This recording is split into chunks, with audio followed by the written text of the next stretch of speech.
Hello, fellow table hockey fans. This is Adam Z from Steel 93 Radio with your sports update. The 2013-2014 THLH playoffs are upon us again. The action will start at 10 a.m. on May 17th. This season, the league's fourth has been a strange one, to say the least. A snowstorm postponed scheduled league games. 2 other league dates were rescheduled.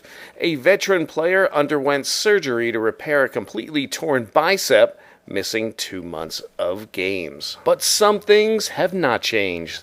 The East Hanover Inquisition, for the 3rd straight season, reign on top of the THLH end of the season standings.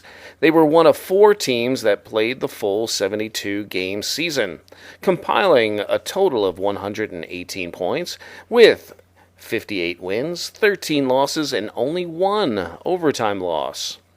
One-time rookie and basement-dwelling Glen Rock Mad Gophers continue to improve in leaps and bounds again this season, finishing in 2nd place with 89 points. The 2 teams from Mountjoy, the Kraken and Lord Stashley, once again completed the 72-game season, battling head-to-head. It was a mere 4 points separating the 2 teams heading into the final month of the season.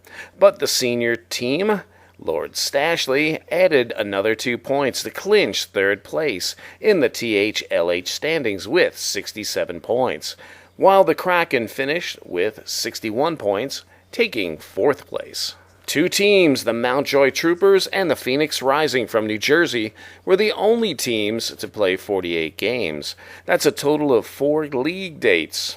The Rising missed 24 games with an upper body injury, while the Troopers were out arresting people and waiting for the birth of their 2nd child.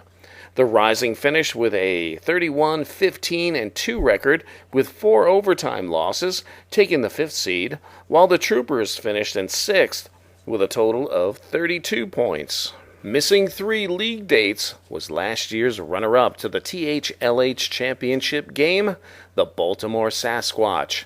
Even though the Sasquatch only played 36 games, they had a pretty good record, going 22-12-2 with only 1 overtime loss.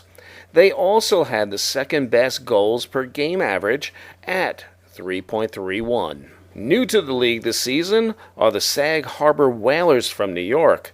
Not a stranger to the game, the Whalers played alongside the Phoenix Rising starting out in the mid-70s. A veteran to the game doesn't always translate to joining a new league with new players with different styles of playing. The Whalers only tallied 4 victories in their first season, but for those of you who remember, the Glen Rock Mad Gophers only had 1 win in their first season in the league, and now are considered to be one of the favorites to compete for table hockey's Holy Grail. Last but never least is the league favorite Hummelstown Stingers, who could only attend 1 of the season's league games. How should I say this? He had to stay a little closer to home this season, but we love this team all the same. The Stingers will not be able to play for the Holy Grail this time out, but should be in great form to compete for the beloved THLH Retard Trophy, the league's true accolade. The Stingers did take the championship for the 2nd straight year in the Central Pennsylvania Table Hockey League in Marysville, Pennsylvania. Now for this year's matchups for the opening round of the THLH Championships. The first matchup is a true David versus Goliath battle. It's the rookie versus 3-time defending champion. Number 8, Sag Harbor Whalers take their 4-31-1 record to the unfriendly confines of Sunburn Stadium to take on the THLH regular season top team, the East Hanover Inquisition. The Inquisition have averaged 3.75 goals per game, while the Whalers are under 1 goal per game. The Sag Harbor goalie will have his work cut out for him this day. There are no surprises here. Sag Harbor and every team hoping to win the cup this year will have to stop the left's we'll have to stop the left wing to center combination, which has tallied a total of 309 points. The nearest combination with that legal scoring power would be the Mad Gophers, with the right wing to center total of 156 points. That's less than half of the Inquisition's total on the season. It's simple. Stop the center from scoring, play defense, and the Whalers and the league will have a chance at the Cup. My prediction for the Sag Harbor Whalers versus the East Hanover Inquisition series, I have it, the Inquisition in 4. This next matchup is between number 7 Baltimore Sasquatch versus the number 2 Glen Rock Mad Gophers. Honestly, this should be a conference title battle. Without a doubt, the best opening round series in the 2013-2014 THLH playoffs. The Mad Gophers had a 41-26-5 record with 2 overtime losses.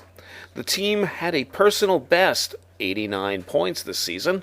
The Glen Rock goalie led the league this season with a 1.71 goals against average and had 16 shutouts, second best in the league.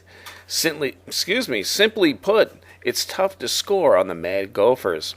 With that said, the Gophers will have to stop the second highest goals per average in the league, and that is the Baltimore Sasquatch, who averaged 3.31 goals per game. The league leader was the Inquisition, with 3.75 per game. This is probably due to the wide-mouth goals on the Monroe game that we like to call the birdcage. The Sasquatch, remember, played in the championship last year, losing to East Hanover. I see this series going 7 games, with home ice advantage assisting the Gophers. My prediction, Mad Gophers in 7. Up next is number 3, Lord Stashley of Mountjoy versus number 6, Mountjoy Troopers. After losing to the Kraken in the opening round of the playoffs in 2012-2013, Lord Stashley was rewarded by winning the beloved Retad Trophy in the best-of-3 against the Phoenix Rising. It's hard to get a true bearing on this series, the reason being that Lord Stashley appeared in all 72 games this season, while the Troopers only played in 48. Lord Stashley averaged 2.00 goals, or 2 goals per game, while allowing 2.49. The Troopers averaged 1.58 goals per game and allowed 2.63 to their opponent. Lord Stashley at home versus the Troopers are 3-1-1, but on the road at the Troopers they were 1-2-0. This is tough to call, but I am predicting Lord Stashley in 6. The last matchup in the opening round is number 4, the Kraken versus number 5, Phoenix Rising. The Kraken have home ice advantage in this head-to-head battle, and this might be the key. The Rising missed 24 games this season due to an upper body injury.